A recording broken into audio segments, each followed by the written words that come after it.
बाल विकास के अंतर्गत दोस्तों आज हम नई शिक्षा नीति 2020 से संबंधित 50 वन लाइनर प्रश्नों के बारे में चर्चा करेंगे। सारे प्रश्न आपके टीचर एग्जाम के हिसाब से काफ़ी महत्वपूर्ण है। बढ़ते अपन पहले प्रश्न की ओर। पहला प्रश्न है, नई शिक्षा नीति 2020 कब लागू हुई? दोस्तों 29 जुलाई 2020 को नई एजुकेशन पॉलिसी को लागू किया गया। और ये नई एजुकेशन पॉलिसी जो है दोस्तों, इसका मसौदा किसने तैयार किया था? तो नई शिक्षा नीति 2020 का मसौदा किस समिति ने तैयार किया था? तो डॉक्टर के कस्तूरीरंगन समिति के द्वारा तैयार किया गया था। डॉक्टर के कस्तूरीरंगन समिति ने नई शिक्षा नीति 2020 का मसौदा तैयार किया था। नेक्स्ट प्रश्न है, एनईपी 2020 ने किस शिक्षा नीति का स्थान लिया? दोस्तों राष्ट्रीय शिक्षा नीति 1986 वाली जो शिक्षा नीति है, जो कि 1992 में संशोधित हुई थी, उसका स्थान लिया। राष्ट्रीय शिक्षा नीति 1986 का स्थान लिया नई एजुकेशन पॉलिसी एनईपी 2020 ने। नई एजुकेशन पॉलिसी में दोस्तों विद्यालय शिक्षा संरचना क्या रखी गई? तो 5+3+3+4 की शिक्षा संरचना रखी गई है। और इसके अंतर्गत दोस्तों ये जो संरचना है, इसका पहला चरण क्या कहलाता है? तो पहला चरण जो है दोस्तों, ये 5 वाला, इसे फाउंडेशनल स्टेज कहा जाता है। क्या कहा जाता है? इसे फाउंडेशनल स्टेज कहा जाता है। अगला है हमारा, फाउंडेशनल स्टेज किस आयु वर्ग को कवर करती है? तो फाउंडेशनल स्टेज जो है किस आयु वर्ग को कवर करती है? तो 3 से 8 वर्ष के बच्चों को कवर करती है फाउंडेशनल स्टेज। यानी प्रीपरेटरी स्टेज किस आयु वर्ग के लिए? प्रीपरेटरी स्टेज किस आयु वर्ग के लिए? तो ये 8 से 11 वर्ष के लिए है। मिडिल स्टेज किसके लिए? तो दोस्तों मिडिल स्टेज 11 से 14 वर्ष की आयु के वर्ग के लिए है। और सेकेंडरी स्टेज 14 से 18 वर्ष के लिए है। सेकेंडरी स्टेज किसके लिए? 14 से 18 वर्ष के लिए। बढ़ते अपन अगले प्रश्न की ओर। नेक्स्ट प्रश्न है हमारा, ईसीसीई का पूर्ण रूप क्या है? दोस्तों ईसीसीई का पूर्ण रूप क्या है? तो इसका पूर्ण रूप है early childhood care and education. ECCE का पूर्ण रूप है। बहुत ही इंपॉर्टेंट प्रश्न है, इससे संबंधित टीचर एग्जाम में प्रश्न बन चुका है। एनईपी 2020 में ईसीसीई किस आयु वर्ग के लिए? तो दोस्तों ये जो है early childhood care and education, ये 3 से 6 वर्ष के बच्चों की आयु वर्ग के लिए है। नेक्स्ट प्रश्न है हमारा, मातृभाषा स्थानीय भाषा में शिक्षा किस कक्षा तक देने की अनुशंसा की गई? दोस्तों मातृभाषा जो होती है और स्थानीय भाषा होती है, उसमें शिक्षा प्रदान करने की अनुशंसा कम से कम कक्षा 5 तक के बच्चों को मातृभाषा और स्थानीय भाषा के अंतर्गत ही शिक्षा प्रदान की जानी चाहिए। नेक्स्ट है हमारा, एनईपी 2020 में रटने की शिक्षा के स्थान पर किसे बल दिया गया? नई शिक्षा नीति जो आई है 2020 में, इसमें रटने की जो शिक्षा है, इसके स्थान पर अवधारणात्मक समझ पर सबसे अधिक बल दिया गया है। अगला है हमारा, एनईपी 2020 में बोर्ड परीक्षा का उद्देश्य क्या है? तो उसको योग्यता आधारित मूल्यांकन करना है। उसकी बालक की योग्यता के आधार पर मूल्यांकन करना नई शिक्षा नीति 2020 का मुख्य उद्देश्य है। परख का संबंध किससे है? तो ये दोस्तों परख एक राष्ट्रीय मूल्यांकन केंद्र है। परख का पूर्ण रूप क्या है? तो परख जो है इसका दोस्तों पूर्ण रूप क्या है, इससे संबंधित प्रश्न बन सकता है दोस्तों आपके एग्जाम में। परख है तो performance assessment review and analysis of knowledge for holistic development परख का पूर्ण रूप है। नेक्स्ट प्रश्न हमारा, व्यावसायिक शिक्षा कब से प्रारंभ की जानी चाहिए का लक्ष्य रखा गया है? तो दोस्तों व्यावसायिक शिक्षा हमें कक्षा 6 से शुरू करने का लक्ष्य दिया गया है। इसके अंतर्गत कक्षा 6 के विद्यार्थियों के लिए क्या व्यवस्था की गई? तो दोस्तों कक्षा 6 के विद्यार्थियों के लिए इंटर्नशिप की व्यवस्था की गई है। अगला है हमारा, एनईपी 2020 के अनुसार उच्च शिक्षा दर, जिसे ग्रॉस इनरोलमेंट रेशो कहा जाता है, उच्च शिक्षा दर का लक्ष्य क्या है? दोस्तों एनईपी 2020 के अनुसार उच्च शिक्षा दर, शिक्षा का जो दर रेशो है वो 50% रखा गया है। 50% लक्ष्य रखा गया है। जीईआर का पूर्ण रूप क्या है? तो दोस्तों इसका पूर्ण रूप होता है ग्रॉस इनरोलमेंट रेशो, इसका पूरा नाम होता है। और ये इससे संबंधित प्रश्न बन सकता है आपके टीचर एग्जाम में।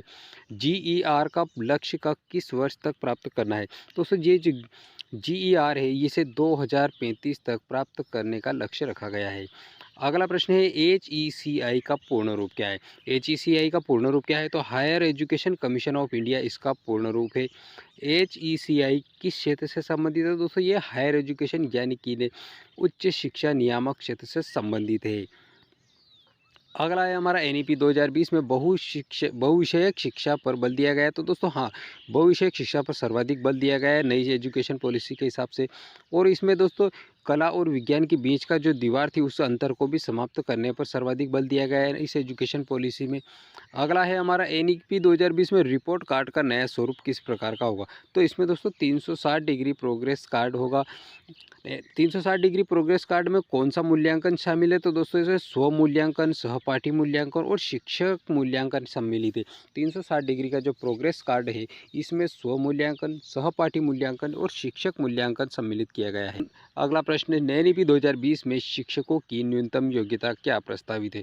दोस्तों 4 वर्षीय बीएड शिक्षकों के लिए कम से कम प्रस्तावित इसको न्यूनतम योग्यता के रूप में माना गया है। 4 वर्षीय एकीकृत बीएड के रूप 4 वर्षीय एकीकृत बीएड कब तक न्यूनतम योग्यता बनाने का लक्ष्य है। तो दोस्तों ये 4 वर्षीय जो बीएड एकीकृत है इसे न्यूनतम योग्यता बनाने का लक्ष्य 2030 तक का रखा गया है। एनईपी 2020 में डिजिटल शिक्षा को बढ़ावा देने के लिए कौन सा मंच है। तो दोस्तों दीक्षा नाम का जो ये मंच है ये डिजिटल शिक्षा को बढ़ावा देने हेतु महत्वपूर्ण मंच रखा गया है। बहुत ही इंपॉर्टेंट है दोस्तों, इससे संबंधित प्रश्न बन सकता है आपके आने वाले एग्जाम में। दीक्षा का पूर्ण रूप क्या है। तो दीक्षा का पूर्ण रूप क्या है। तो digital infrastructure for knowledge sharing ये इसका पूर्ण रूप है।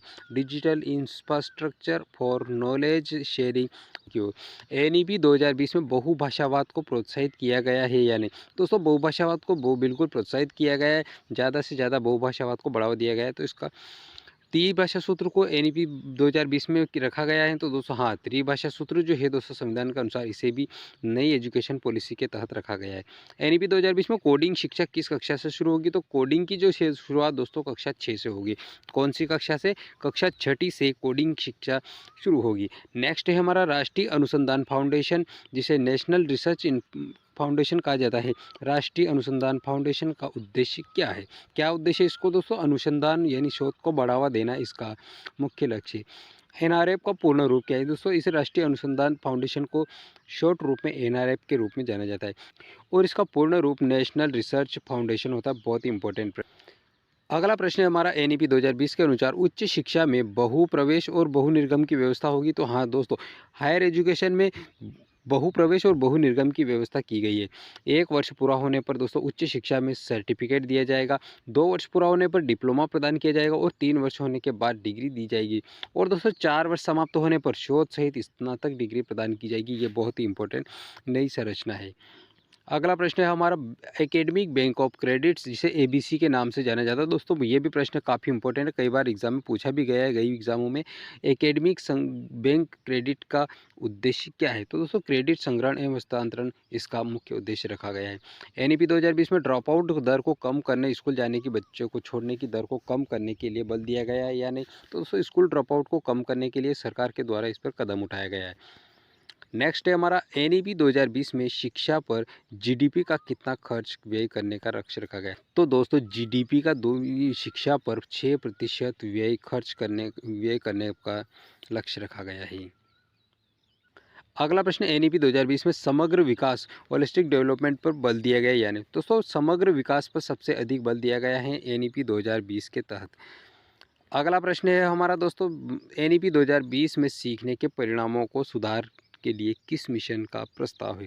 दोस्तों नई एजुकेशन पॉलिसी जो बनाई गई इसमें सीखने के परिणाम जो है उन्हें सुधारने के लिए किस मिशन का प्रस्ताव है। तो उसके लिए निपुण भारत मिशन का प्रस्ताव देखा गया है। एनईपी 2020 में विद्यालय शिक्षा का सार्वभौमिकरण किस वर्ष तक करने का लक्ष्य रखा गया है। तो दोस्तों ये विद्यालय शिक्षा का सार्वभौमिकरण 2030 तक करने का लक्ष्य रखा गया है। और हायर एजुकेशन की बात की जाए, विद्यालय शिक्षा को तो 2030 तक सार्वभौमिकरण करने का लक्ष्य रखा गया है और उच्च शिक्षा जो है इसे 2035 तक सार्वभौमिक करने का लक्ष्य रखा गया। बहुत ही इंपॉर्टेंट प्रश्न है दोस्तों। नई एजुकेशन पॉलिसी 2020 का मुख्य उद्देश्य क्या है। क्या उद्देश्य इसका। तो दोस्तों बालक का समग्र रूप से विकास होना, सब इसमें समग्र, संपूर्णता, समावेश और कौशल आधारित शिक्षा प्रदान करना नई एजुकेशन पॉलिसी का मुख्य उद्देश्य है। बहुत ही इंपॉर्टेंट है दोस्तों। आपको जानकारी पसंद आई तो वीडियो को लाइक कर दीजिए और चैनल को सब्सक्राइब करना मत भूलिए। वीडियो को शेयर कीजिए जो भाई बहन टीचर एग्जाम की तैयारी कर रहे हैं और कमेंट के माध्यम से बताइए कि आपको जानकारी कैसी लगी।